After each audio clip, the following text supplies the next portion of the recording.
Doug, as we're just getting the facts now at this stage of Yeah. really what took place at roughly 10 a.m. this morning there at the Louvre Museum, what we do know at this stage, that was very clear, is that the assailant did try to attack soldiers that belong to the Operation Sentinel, which has been an ongoing Right. force here in the city since 2015. Yeah, I mean, anyone who lives or has even visited Paris has perhaps, probably, likely seen these soldiers patrolling in their full camouflage, often toting very prominently machine guns through the streets, walking.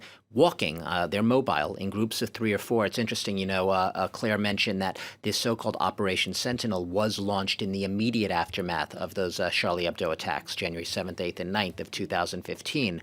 And it became sort of a heightened response to a plan that was already in place in France, a general heightened sort of terror vigilance alert called the Vigie Pirate Plan, Vigie Pirate.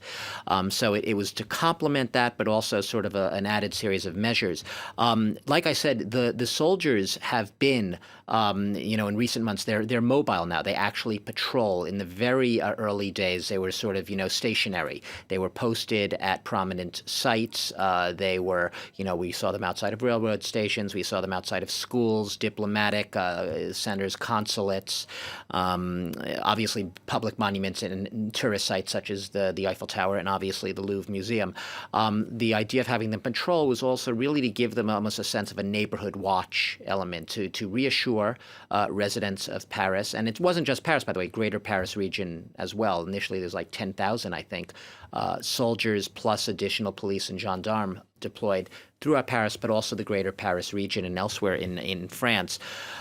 We were talking earlier, and we're still trying to sort out all of these facts. And so earlier, I sort of misspoke. I was still trying to sort out a lot of this when I was under the impression that this perhaps was the first time that there had been not just the attack, but these soldiers actually responding. And it turns out that there have been retaliations of sorts before. We had an incident actually as early as earlier this year, which we were reporting on January 1st of this year, in which a French Tunisian was in a vehicle and sort of ran his vehicle, tried to ram his vehicle into some military, some of these patrols. They did return fire in this case. There was also, there have been cases early on in February 2015, shortly after the Sentinel operation was launched, where there was a knife attack against 2 soldiers, I believe, and this was outside a community center in Nice, in southeast France. In that case, so there was an attack against these soldiers. They have been targeted before, and there have been very occasional incidences in which there has been a retaliation. But what I'm saying is this is at the Louvre Museum. This is perhaps the most prominent location we've seen so far. It's, in this heart of Paris. I think over 7.3 million people visited the Louvre last year. It's the most visited museum in the world, more than the Hermitage in Petersburg and the Met in New York.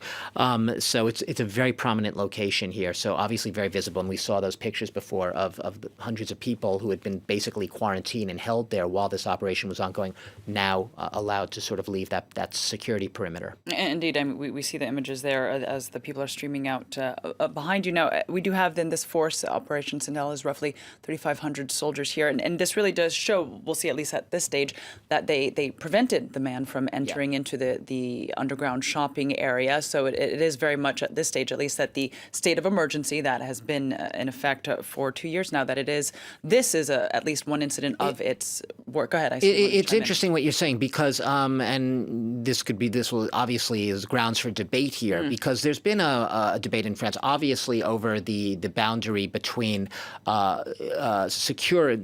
providing safety and protecting French citizens, but also safeguarding their civil rights, their civil liberties. This is a perennial debate. We hear it wherever, in any part of the world where we have these issues popping up and you have to somehow respond. The critics of some aspects of Operation Sentinel have said that it's more cosmetic, that the soldiers are posted. It was 24 hours a day, 24/7 for a lot of them. They were seen. There was a lot of complaints. They were overworked. They were not able to really do the training they needed.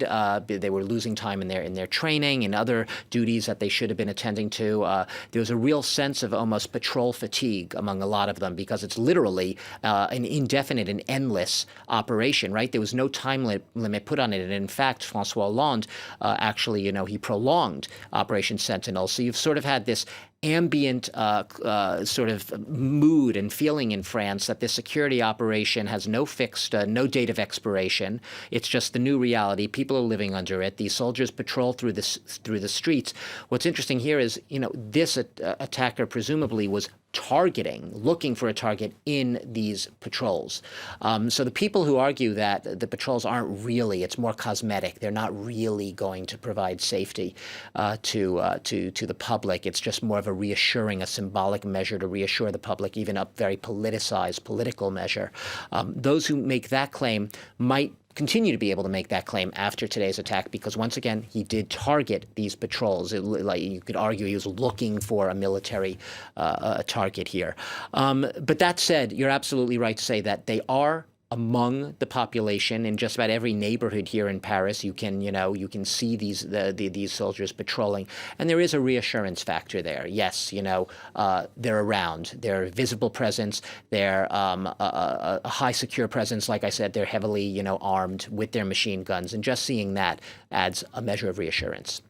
Doug, thank you very much for that analysis there on this ongoing investigation following today's incident at the Louvre Museum where soldiers shot an armed assailant who tried to attack them after they denied him entrance into the underground shopping center at the Louvre. We'll, of course, bring you more on this developing story as it comes into the newsroom.